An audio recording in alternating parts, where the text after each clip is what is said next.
Bem-vindos à nossa meditação. Hoje é o dia 12 de junho, Provérbios capítulo 11, verso 17. O homem benigno faz bem à sua própria alma, mas o cruel perturba a sua própria carne.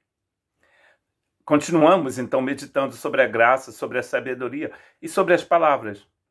Interessante que aqui o Salomão vai comparar um homem bom com um homem cruel. E os resultados da ação deste homem bom e deste homem cruel. A gente tem falado constantemente aqui que tudo aquilo que sai da nossa boca ou então nos abençoa ou nos amaldiçoa. A lei da semente. A gente colhe aquilo que planta. Eu moro aqui então no 64, no País Basco, Pirineus Atlânticos, que é o 64, e logo ali do outro lado do rio se encontra uma outra região francesa que se chama Les Landes. E todo mundo diz que o povo de Landes são comedores de milho. É uma região onde eles plantam muito milho. Aqui no País Basco também plantam milho. E quando você planta milho, a única coisa que você vai colher, se a colheita for boa, é milho. Já no norte da França, onde morávamos antes, na fronteira com a Bélgica, eles plantam muito trigo. E quando você planta trigo, você não tem como colher milho. Essa lei universal, ela existe na vida, no âmbito espiritual também. Tudo aquilo que a gente planta, a gente vai colher. É por isso que em Eclesiastes, capítulo 11, verso 1, diz: lança o teu pão sobre as águas, porque depois de muitos dias o acharás. Ainda essa mesma ideia de plantar e de colher. Bem-aventurados os misericordiosos, porque eles alcançarão também misericórdia. Quando você é misericordioso, você alcança misericórdia. Como você alcançou misericórdia, você vai ser misericordioso. Ninguém pode dar aquilo que ele não recebeu. Nós recebemos de Deus e então a gente compartilha. Se nós não compartilhamos, possivelmente é porque ainda a gente não recebeu de Deus. Porque a gente não tem como compartilhar aquilo que a gente não tem. Não é mesmo? E quando falamos de bondade e de misericórdia, estamos falando da bondade e da misericórdia de Deus. Amai, pois, os vossos inimigos, e fazei o bem e emprestai sem nada esperardes. Então isso quer dizer que não estamos somente ou simplesmente falando de bens materiais.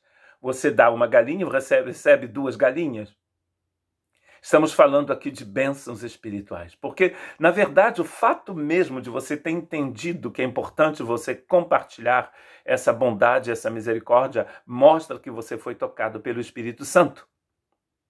E será grande o vosso galardão, diz Lucas 6,35, e sereis filhos do Altíssimo, porque ele é benigno até para com os ingratos e maus. Se Deus não fosse benigno para os ingratos e maus, você nunca teria alcançado a salvação. Porque diante de Deus nós somos todos ingratos. Todos os pecados, está escrito, estão destituídos da glória de Deus.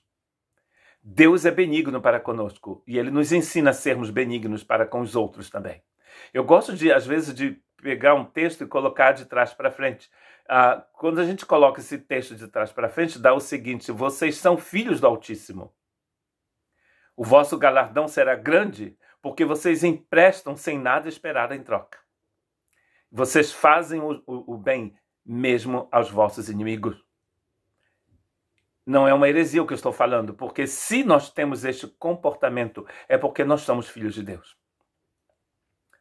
Não temos como doar o amor de Deus sem que a gente tenha esse amor. Jesus está falando aqui para os seus discípulos. É impossível você amar com HP se você não é cheio do Espírito Santo. Porque é o Espírito Santo quem derrama no nosso coração o amor de Deus. E um texto para terminar, que é um pouco difícil, mas que parece verdade, que é verdade, Provérbios 11, 10, no bem dos justos exulta a cidade, e perecendo os ímpios, há júbilo. Infelizmente, quando certas pessoas desaparecem da terra, o pessoal respira. E outros vão deixar saudade. Que tipo de pessoa você quer ser quando você sair daqui? Aqueles que as pessoas vão chorar porque você partiu? Ou aquela pessoa que quando parte o pessoal diz, ufa,